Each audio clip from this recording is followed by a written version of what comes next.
The Faraway Paladin Volume 4, the Torchport Ensemble. Much like I said in the previous video, I was very curious to read this volume because the author seemingly wrote himself into a bit of a conundrum. The Faraway Paladin has very few open storylines left. William is now stuck as the governor of Torchport, so there likely won't be much roaming around and exploring new places outside of Southmark, and William as a character has gotten so strong now that there are very few interesting challenges left, more on that in a bit. So I expected the story to go either to the slice of life route or to go into the last few open storylines left, namely the elf girl that has a debt to Gus or the sealed High King. This book went the slice of life route, which I personally don't mind. As I've said before, the world building is the strongest aspect of the Faraway Paladin.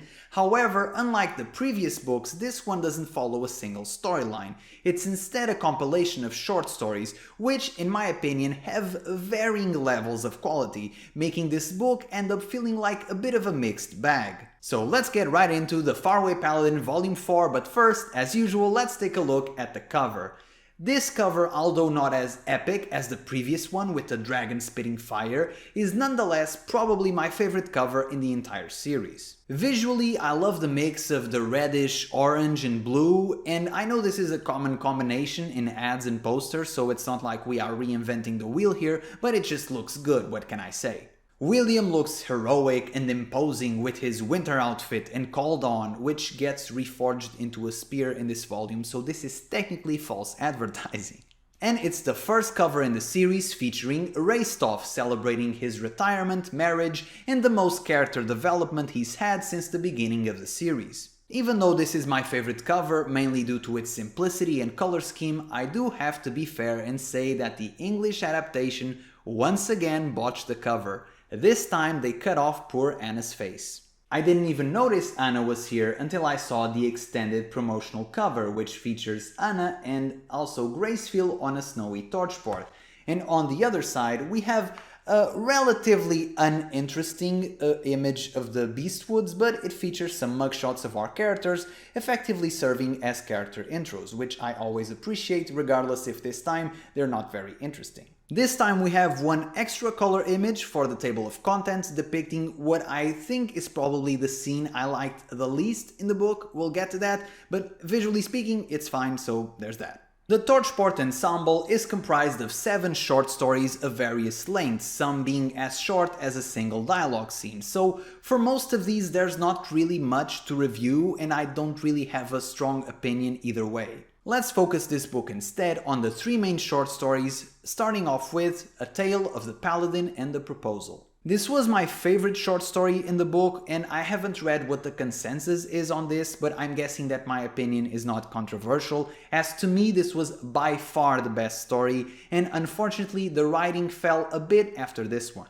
The story focuses on Reystov, who is increasingly more in love with Anna and is seriously considering leaving behind the life of an adventurer to build a life with her. We slowly build it up, he's more distracted, more hesitant than usual, and he almost loses his hand if not for William's smarts saving him in the nick of time. We have an intimate conversation between Reystov and William where he goes into his backstory and his outlook on life and why he is so hesitant to live a life with Anna, as he has always dedicated his life to the sword and may seemingly be a mismatch with her. Reystov then makes the very sensible decision of deciding this with a duel. He will fight William to decide if he is to continue on the path of a sword or if he can retire knowing that he has done enough. The duel itself is very intense, and I loved how Reystov used every trick in the book to get an advantage over William, who is clearly the much stronger character. I love how the author lays everything out, everything that William is thinking and how he's countering Reystov's attack,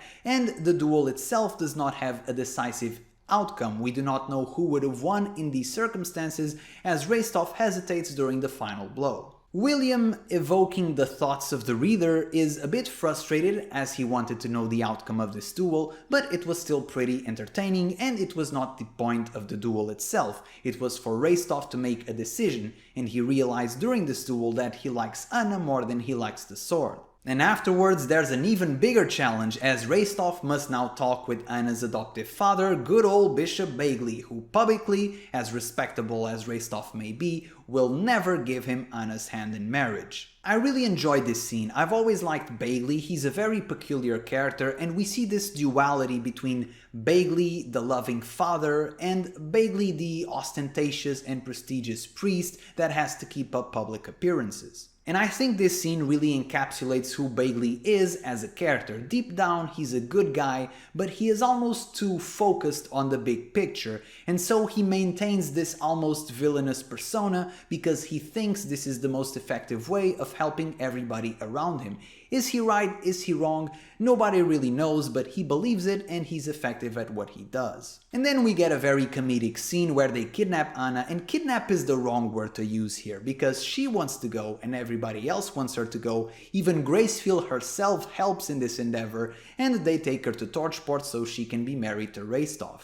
So after that little theater for Bagley and the church to keep up public appearances, they finally get married, and I have to say the wedding scene was very wholesome, and I love this. Finally, Reystov, who I've criticized in these videos for being more sizzle than steak, has meaningful character development. My man actually got to talk for once, and it was extremely enjoyable. Was there enough in this short story to pad this into a full volume? Likely not, in my opinion. I guess the author could really pad this with more dialogue and going more into Reystov's backstory, how he got to this point in his life, but overall, even though this was a short story, the pacing felt fine, it read okay, I didn't feel like anything was rushed, so I really enjoyed this short story, to me, the best in the book. After this is where volume 4 loses me a bit. Up next is A Tale of the Paladin and the Poet, so of course it's about B. And I'm conflicted about this one, because on one hand we did get some meaningful dialogue with B, but on the other hand not much happened. If anything, this read more like a teaser of a story and not like an actual proper story. We get this whole ordeal to go into the Academy of Sages, and getting to the Academy was more interesting than the Academy itself. William is tested on the way, and he knows he's being tested, so he doesn't really use magic, but we know that his character is very liberal with the use of magic. He hasn't misused it, but he certainly doesn't use it only as a last resort as he tries to pretend here. Regardless, the headmaster of the academy accepts him, and we go into the academy itself, where I expected to see a lot of cool magic stuff, and perhaps for some fresh new plot lines. Maybe the headmaster has a problem he needs resolved and asks William, but nothing of the sort really happened. We get mentions of cool magic stuff, which we don't really interact with, and besides the headmaster, we don't have a single line of dialogue from everyone in this academy.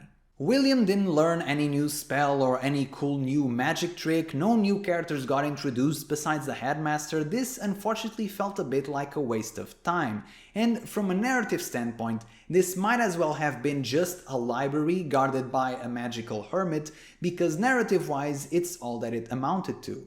Like I said, besides a few good lines of dialogue with B, this just felt flatter than a pancake. Nothing really happened. That's the main problem with the story. It just didn't have any progress. In the other one, we at least got a lot of character development for Reystov. Here, we just ended up feeling like we just read a filler arc, which is a bit disappointing. And then we move on to our last main short story, The Paladin and the Invincible Giant.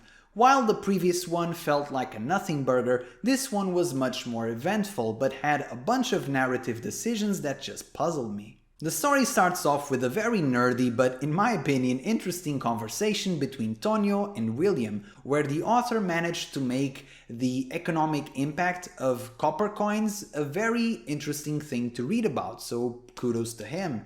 If you don't know, copper coins are very important in medieval times. If you don't believe me, just go read Tonio's explanation. Then while they're trying to set up a route between Torchport and the Iron Mountains, they hear this rumor of this invincible giant, and so William and Manel go check it out. And this giant does not play by the normal rules. He cannot be harmed by anything that is smaller than him. If you've ever read ReZero, this works more like an authority than it does magic. It's just something that's above it in the hierarchy of rules of this world. Now, the giant is strong, sure, but so is William. The giant has a broken ability, sure, but William is very smart. He would have figured it out eventually. In fact, in this very book, William was the only one who figured out what was wrong with Reystov's hand. In my opinion, it's very nonsensical writing for William, Dragon Factor William, one of the strongest characters in this universe, to stumble upon a rock, twist his ankle and get clubbed in the face. I had to reread that page because my eyes could not believe what they were reading. This feels like straight out of Tom and Jerry. What is happening? I know that even professionals in real life can make mistakes, but come on, stumble upon a rock, Dragon Factor William? Really? Wouldn't it make more sense for them to just realize they couldn't win and retreat to gather information? This felt so goofy, like straight out of slapstick comedy. It just doesn't make any sense to me. I just did not like this scene. And then I understood why the author wanted William very close to the afterlife. It's so that he could have an intimate scene with Gracefield, in which he declares his love for her. Like, what?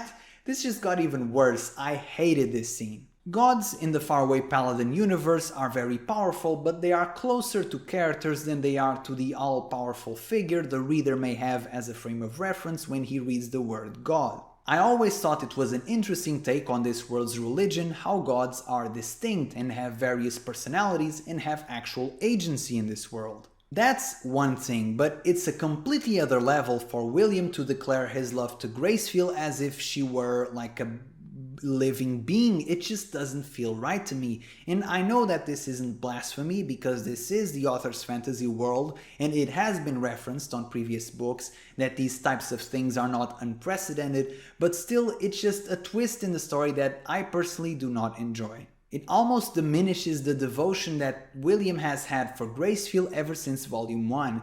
And I just can't put into words, maybe I'm just not a religious person, so I can't pinpoint what's wrong with this, but to me it fundamentally warps the devotion that the pious character William has had for Gracefield. It also means that likely William won't get an actual living wife with which he can have some kids, which would be an interesting and natural evolution for his character. So, did you enjoy this? Do you also think it's a bit silly like me? Leave it in the comments below. And then comes round 2 against the giant, in which they talk with him and get him to agree to stand down if they can damage him, at which point they proceed to make him fall to the ground. The ground is bigger than him and so it damages him.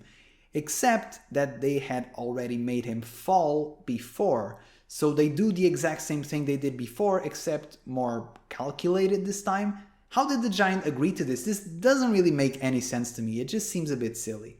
This whole short story has elements that I really enjoy, but then makes the most convoluted, weirdest narrative decisions that I just can't wrap my head around. I enjoyed the rude noblewoman, I enjoyed her banter with Manel, I enjoyed the conflict, I think the giant's ability and backstory is very interesting, but just everything around it just feels weird. I even enjoyed the conversation about copper coins, but as a whole, this story to me is a bit of a disappointment. This short story is the worst piece of writing in the Faraway Paladin series, which, to be fair, is not a big indictment as I have greatly enjoyed all of the books, but this just feels, I don't know. Knowing this is the last book, and likely maybe the last book ever for the Faraway Paladin, as this came out in 2017, it's a bit sad for me that a series that I've enjoyed so much ends with a bit of a whimper. The Reystov short story was great, the B short story and the shorter ones were okay, they were passable, and this short story was, in my opinion, not very good. So this averages out on an okay book. Personally, I would have preferred if Reystov's short story was included in a stronger package, but it is what it is. Even though this has my favorite cover, the Torchport Ensemble is the book I have liked the least in the Faraway Paladin series, which once again isn't a big criticism as I really enjoyed the other ones. This one was just an okay book. As of the time of this recording, there is no guarantee that we will actually ever get Volume 5, and so if I had to review the series as a whole, I would say this. I have greatly enjoyed this series, having seen Season 1 of the anime and just a tiny bit of Season 2, I will say this is a much better read than it is a watch, mostly because of the low production value on the anime series. I enjoyed this series' characters. I do think that volume 1 opened very strong. It's a very strong first volume for a light novel series. Blood and Mary are missed, but I do think the supporting cast made up for it. In particular, I enjoyed Manel. He's a good counterbalance to William, who's a bit of a goody two-shoes, and Manel is just more rough around the edges, so they make a good duo. And Reystov, although I know I've memed the guy a lot throughout these videos,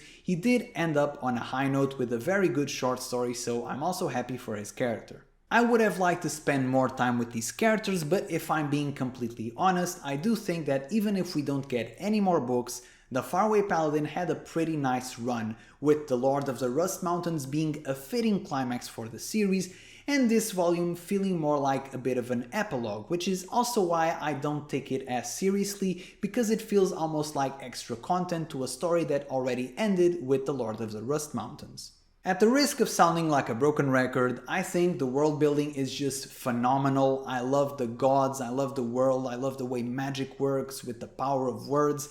I wish we got to see more of it, but even if we never do, I greatly enjoyed what I read. I'm hoping for volume 5 if it ever comes out, and if it does, if I'm still alive and making videos, I'll review it. This video just got very morbid all of a sudden. Anyway, if you enjoyed this video, be sure to leave a like and subscribe, and I'll see you guys on the next video. Ciao!